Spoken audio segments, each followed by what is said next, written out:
This is a video that I've wanted to make for a long time now, but for whatever reason I haven't been able to sit down and make it happen, and today is that day. So last year I read over 100 books, and today I'm going to sit down in this lovely field next to this apple tree and talk you through some of my favourites, what I liked about them and why I think you should give them a read too. So let's get to it. These are my favourite books that I read last year. So I'm going to start off with my absolute favourite book from last year, and that was The Expectation Effect by David Robson. When I read this book, I was honestly blown away. I just wanted to tell people about it. As soon as I finished reading it, I flew through it. I was recommending it to everyone, and that's because I think there's some really powerful stuff in here. In this book, David really dived into psychology and the science on how thinking positively and the power of your mind and your mindset can impact your life in so many different ways, from your sleep quality, how you age, your life expectancy, your physical fitness, and how just by thinking a certain way you can impact all those different areas of your life. It really is magic stuff. There's great chapters in here on the placebo effect, the nocebo effect, and I think just by reading this book it made me a more positive person who was thinking more positively about so many different areas of my life, and it's definitely a book that I'll be reading again. If you're interested in psychology and the power of the mind and positive thinking, definitely check this out. Can't recommend it highly enough. It was brilliant.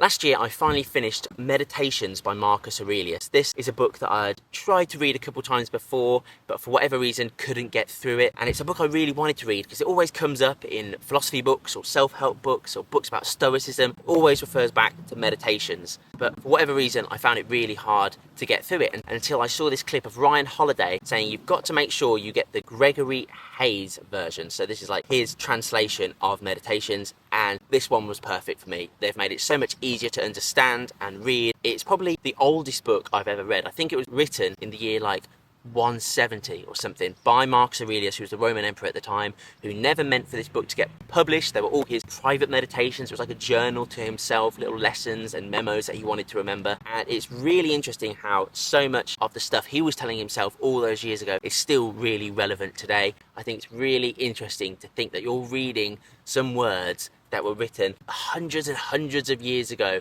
by this powerful man, the Roman emperor. That is the magic of books, that you can time travel back to this time, get in the head of this person. So if you're going to give Meditations a read, get the Gregory Hayes translation. Leading on from that is Ryan Holiday's The Obstacle is the Way.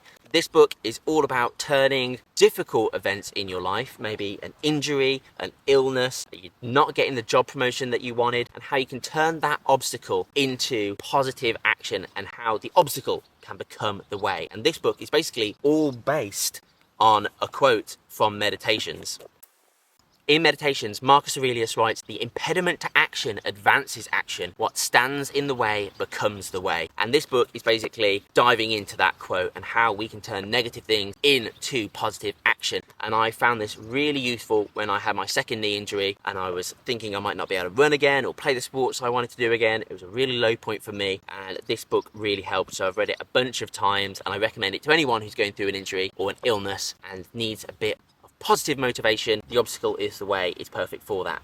Up next, I really enjoyed Breath by James Clear. So I don't think I've read a book before that has just instantly changed the way I behave. You read this book and you change the way you breathe within like 5 seconds of reading it. You're so conscious of how you breathe, because in this book, basically explaining how breathing through your nose is much better than breathing through your mouth. Improve your fitness, your sleep quality, so many different things. And as I'm reading this, I'm just suddenly so aware of how I'm breathing. And since reading this, I have just been so much more conscious about whether I'm breathing through my mouth or my nose. If you've ever seen these people that are taping their mouth shut at night to try and force themselves to breathe through their nose, they've probably read Breath. So if you're interested in breathing, or you want to start breathing more through your nose, check this out. Really, really interesting. First fiction book I want to talk about is Tomorrow and Tomorrow and Tomorrow by Gabrielle Zevin. This book is about two characters called Sam and Sadie, and their journey together, their friendship through playing video games. And it is a really gripping read. When I read this book, it instantly triggered this memory I had in my childhood of when I was really ill in hospital, and me and another boy in the hospital wing were playing Sonic the Hedgehog together on what must have been Dreamcast or something like that. And it's something I'd completely forgotten about until I read this book, because there's a scene in it where they're playing video games in hospital. and I'd totally forgotten about that, and this book just reawakened that memory in me. It's got degrees of like nostalgic stuff in here about early video games, and if you're a video gamer, you're probably going to really enjoy this book, but even if you're not into video games, you've never picked up a controller before, you'll get a lot from this book still. It's just a really, really gripping, lovely story about two people. Check it out. This book was a reread last year, but it's one that I think I'm going to keep coming back to whenever I try and get into a creative project, whether that's making videos or drawing or playing a musical instrument, whatever it might be. I'm always going to come back to The War of Art by Steven Pressfield. This book is all about getting over those creative blocks, what Pressfield calls resistance. That's this force that tries to stop us from doing our creative tasks. And this book is all about how you can combat and fight resistance and break through so you can start doing your creative projects. Pressfield says the more important this project is to you, the greater the resistance you will face when doing it. And I love the bits in here all about the muses and finding inspiration and how you can summon your muses. You can get inspiration to combat resistance. What I also love is that it's a short read, so you can read it quite quickly. There's lots of chapters, so you can just dip back into the chapters that you like. So if you're struggling with a creative project, whatever that is, I really think you could benefit from reading The War of Art. So definitely give that a read if you're struggling creatively. Because I love The War of Art so much, I also picked up another one of Steven Pressfield's books called Turning Pro, which is basically a chapter in The War of Art that he's expanded and delved more deeply into and turned it into a separate book, Turning Pro. And this is all about the idea that if you want to get really good at your creative hobby or project or passion, you've got to be a pro about it. Treat it as if you're a professional who's going to sit down and tackle this project. That's the basic idea. Turning Pro is definitely not as groundbreaking as The War of Art, but I love this so much. So if you enjoy this one, definitely follow it up with Turning Pro, and together those books will help you beat resistance. So if you're looking for inspiration into your creative endeavors, give these two a read. Next up, I wanted to talk about Shoe Dog by Phil Knight. Phil Knight is the creator of the global brand Nike, and it's his memoir and his story about how he set up that business. And I picked this up in a charity shop because I had heard good things about it, but I didn't really expect it to be for me, really. I do like running and sports, but I'm not a massive lover of Nike. I didn't really think this would be too interesting. However, Phil is such a good writer. It reads more like a fiction book than a memoir, and I was instantly gripped. I was fascinated by his story. So it was really an unexpectedly good read, and I love that about books. Sometimes you can pick one up and not be too sure about it, and then as soon as you start reading it, you end up loving it, and I flew through this one, and it's really, really interesting. So I would definitely recommend this if you're thinking about starting up your own business and you want to hear about how, even for a brand like Nike, they struggled to start with as well. And this is just a really, really interesting story. So Shoe Dog by Phil Knight. Next up, I wanted to talk about 3 books I read last year by a really interesting author, and I couldn't really pick my favourite, so I thought I'd just quickly talk about all 3. And these are all by an author, Will Storr. So the first one that I read was The Science of Storytelling. This book is all about how, as humans, we are born storytellers. We learn and understand the world through stories. So if you were to show a child a little random video of shapes moving around a screen, and then you ask them to explain what they saw, that child will repeat it back to you in the form of a story. They'll say, Miss Blue Circle went on a walk down the road, and then Mr. Red Square bumped into her, and they had an argument. And even though it's just random shapes, the child is understanding that through story. And that's what we all do. We are always telling stories. That's how we communicate and learn, through stories. And this book is all about the psychology of that, and also what does make a good story, and how you can be a better storyteller and write and tell better stories. So whether you want to write a book to tell better stories, or you communicate through work, or you create content, I think this book will be of value to you. It will definitely make you a better storyteller, think more deeply about the stories that you're telling, and it's ultimately really, really interesting, and he provides great examples of great stories in film and literature. So I really, really enjoyed this book, and it's one that I think I'm going to come back to, even though I don't plan on writing a book. I think just because I want to be a better communicator, I want to learn more about stories, and I just found this really, really interesting. I flew through it really quick. So definitely give this a read if you want to be a better communicator, if you want to learn more about stories and be a better storyteller. The Science of Storytelling. Give it a read. Another great one called Selfie. You might not be able to see the title on that. It's on this like shiny cover just here. This book is all about how we became so self-obsessed and what it's doing to us. I think we're all probably aware that the world has become slightly more individualistic, narcissistic since the rise of social media and the front-facing cam and the rise of the selfie. And in this book, Will Storr examines how that self-obsession is damaging us as individuals. So if you think that sounds interesting, give Selfie a read.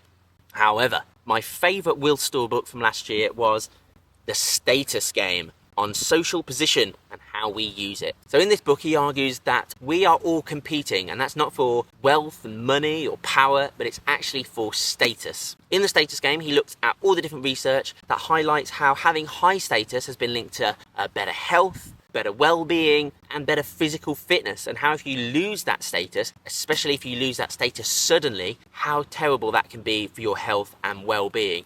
And in this, he argues that no matter who you are, no matter what groups that you're in or who you hang out with or what your job is, we're all playing these same games, competing for status. I'll go back to it at some point and relook over my notes because there's loads in here. And it is really interesting to think about how I might be playing these status games without really knowing it and thinking about how that impacts my life at work or socially. So if that sounds interesting to you, give The Status Game a read.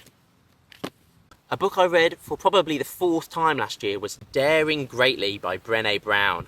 How the courage to be vulnerable transforms the way we live, love, parent and lead. This is a book that I recommend to a lot of people because it's really changed the way I think about vulnerability and how being vulnerable, putting yourself out there, trying something new, allowing yourself to be vulnerable is actually a brave and courageous act because you're opening yourself up to criticism, you're putting yourself out there, and that is being brave. The title of this book is based on the famous Theodore Roosevelt speech from 1910 called The Man in the Arena, which starts with that famous phrase, "It is not the critic that counts." But at the end of that speech, it ends with the line, "And if he fails, at least he does so while daring greatly." And basically, this whole book is based around the ideas of that speech. There's loads of good stuff in here about opening yourself up to vulnerability and how you should not be afraid of the opinions of critics. Only value the opinions of the people who are out there in the arena with you, being vulnerable, doing the work. Give Daring Greatly a read. Brene Brown is fantastic. She's got other good books, but this is definitely my favourite. Daring Greatly. Another fantastic fiction book that I read last year was The Hero of Ages by Brandon Sanderson. This is the final book in the Mistborn trilogy, which is a trilogy of 3 fantasy books. I do like fantasy books, but I don't read many of them at all because I think they're quite a lot of work to get into. You have to understand the world, you have to learn the characters and the lore, and it feels like quite a lot of effort to get into and learn all of that stuff before you can enjoy the book. However, this series was absolutely brilliant. The first book, which I think is called The Final Empire, I was hooked on that immediately. It was so good, the magic, the characters, the world that it's set in. And what's great about that book is it sort of stands alone by itself. So you could read the first book in the Mistborn series and just leave it at that. It's still a really good story, but I enjoyed it so much I had to read the other 2 as well. And it finished with The Hero of Ages and it summed it all up lovely, full of action and adventure and suspense, everything you'd want from a fantasy book. So if fantasy's your thing, the Mistborn series, highly recommend.